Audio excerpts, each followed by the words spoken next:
लगातार 2 दिनों से पीएम मोदी अपने शब्दों के बाण से पाकिस्तान को तार तार कर रहे हैं। एक तो पहले ही पाकिस्तान अपने बैकफुट पर है, ऊपर से पीएम मोदी की बातें उसे और बेइज्जत कर रही हैं। खैर, जैसी जिसकी करनी वैसी उसकी भरनी। सवाल यहाँ ये उठता है कि जब पीएम मोदी पाकिस्तान को उसकी औकात दिखा रहे होते हैं तो विदेशी मीडिया पीएम मोदी के बारे में क्या बोल रही होती है। तो आज एक्सप्लेन बाय एबीपी लाइव में हम चर्चा इसी मुद्दे पर करेंगे। नमस्कार, मैं हूं आपके साथ आशीष सिंह आनंद।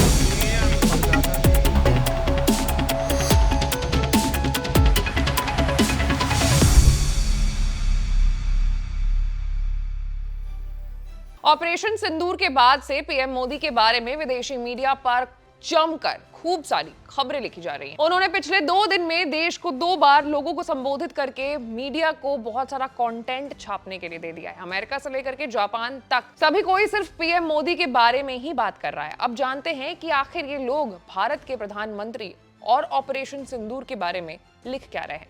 अमेरिका में छपने वाले अखबार वॉशिंगटन पोस्ट में भी पीएम मोदी के बारे में लिखा गया है। उन्होंने अपने अखबार में लिखा है कि भारत ने केवल अपनी सैन्य कार्रवाई रोकी है और अगर आगे आने वाले समय में देश पर कोई आतंकवादी हमला होता है तो वो अपनी शर्तों पर जवाब देंगे। वॉशिंगटन पोस्ट ने पीएम मोदी के उस बयान को भी छापा है जहां उन्होंने कहा था कि अब अगर पाकिस्तान से बात होती होगी तो वो आतंकवाद और पाकिस्तान अधिकृत कश्मीर पर होगी। उन्होंने अपने आर्टिकल में इस बात की भी जिक्र की है कि पीएम मोदी ने ट्रंप को कोई भी क्रेडिट इस पूरे मामले में नहीं दिया है। वो लिखते हैं कि he did not acknowledge US president Donald Trump's offer to mediate. उन्होंने आगे लिखा है कि पीएम मोदी ने अमेरिकी राष्ट्रपति डोनाल्ड ट्रंप की मध्यस्थता की पेशकश को स्वीकार नहीं किया है। वही एक बात जो हर विदेशी मीडिया लिख रही है वो ये है कि पीएम मोदी ने ट्रंप को धन्यवाद नहीं किया।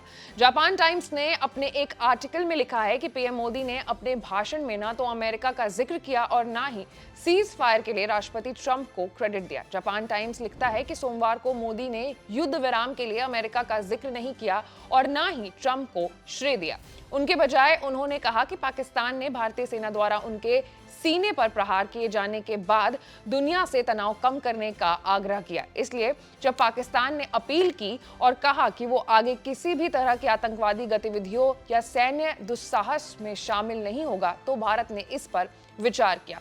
कुल मिलाकर के विदेशी मीडिया को ये बात बहुत ज्यादा खटक रही है कि आखिर क्यों, आखिर कैसे पीएम मोदी ने डोनाल्ड ट्रंप को सीज फायर रुकवाने का श्रेय नहीं दिया। आपको बता दें कि पाकिस्तान वो देश था जिसने पहले भारत को फोन करके अपने घुटने टेके और कहा कि अब हम सीज फायर के लिए तैयार हैं। लेकिन महज 3 घंटे बाद, इस कॉल के महज 3 घंटे बाद ही पाकिस्तान हमेशा की तरह अपनी बात से पलट गया और उन्होंने सीज फायर का उल्लंघन किया। कुल मिलाकर के जब भी पीएम मोदी जो हैं दहाड़ते हैं तो दुश्मन देशों की रूह कांप जाती है और पाकिस्तान जो है इस बात का जीता जागता मिसाल है। ऑपरेशन सिंदूर से पाकिस्तान में पनप रहे आतंकवाद को पीएम मोदी ने एक ही झटके में खत्म कर दिया। 9 जगहों पर हमने अटैक किया जहां पर सिर्फ और सिर्फ टेररिज्म को प्रमोट किया जा रहा था, जहां पर सिर्फ टेररिस्ट इंफ्रास्ट्रक्चर थे। उसके बाद पाकिस्तान ने लगातार हम पर ड्रोन हमले किए, सीज फायर का उल्लंघन किया। लेकिन भारत क्योंकि नहीं चाहता था कि कोई भी कैजुअलिटी हो, आम लोगों की इसमें जान जाए, बेकसूर इस युद्ध में बलि चढ़े, इसलिए भारत ने कहीं भी ऐसा कोई भी अटैक नहीं किया जिससे किसी मासूम की जान जाए।